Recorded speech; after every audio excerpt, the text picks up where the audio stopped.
പാലക്കാട് ജില്ലാ ആശുപത്രിയിൽ ചികിത്സാ പിഴവിനെ തുടർന്ന് 9 വയസ്സുകാരുടെ കൈ മുറിച്ചു മാറ്റിയെന്ന് കുടുംബം. പാലക്കാട് പല്ലശ്ശന സ്വദേശി വിനോദിനിയുടെ വലതു കൈയാണ് മുറിച്ചു മാറ്റിയത്. കളിക്കുന്നതിനിടെ വീണ് പരിക്കേറ്റ കുട്ടിക്ക് മതിയായ ചികിത്സ ലഭിച്ചില്ലെന്നും ഇതാണ് കൈ നഷ്ടപ്പെടാൻ കാരണമായത് എന്നുമാണ് കുടുംബത്തിന്റെ ആരോപണം. സംഭവത്തിൽ അടിയന്തര അന്വേഷണം നടത്തി നടപടി സ്വീകരിക്കാൻ മന്ത്രി വീണ ജോർജ് നിർദ്ദേശം നൽകി.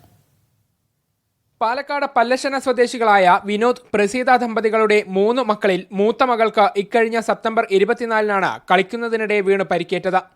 ആദ്യം ചിറ്റൂർ താലൂക്ക് ആശുപത്രിയിലും തുടർന്ന് പാലക്കാട് ജില്ലാ ആശുപത്രിയിലും കാണിച്ചെങ്കിലും മതിയായ ചികിത്സ ലഭിച്ചില്ലെന്നാണ് ആരോപണം. ചുടുവെള്ളം തട്ടിയതിന്റെ പൊള്ളില്ലേ, അതുമാതിരി പൊള്ളും ഉണ്ടായിരുന്നു കയ്യിൽ.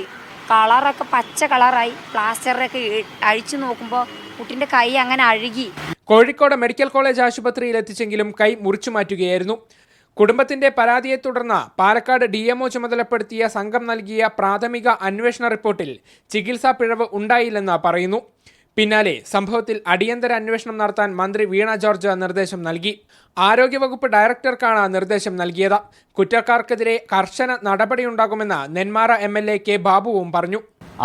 ആർക്കാണോ അത് വീഴ്ച വന്ന ഡോക്ടർക്കെതിരെ ഒരു സംശയം വേണ്ട, വിട്ടുവീഴ്ചയില്ലാത്ത നടപടി ഉണ്ടാവും. കളിക്കുന്നതിനിടെ വീണ പരിക്കേൽക്കുന്നത് പോലെയുള്ള നിസ്സാരമായ ഒരു സംഭവത്തിൽ കൈ തന്നെ മുറിച്ചു മാറ്റേണ്ടി വന്നതിന്റെ ഞെട്ടലിലാണ് പാലക്കാട്ടെ ഈ പാവപ്പെട്ട കുടുംബം. മീഡിയ 1 കോഴിക്കോട്.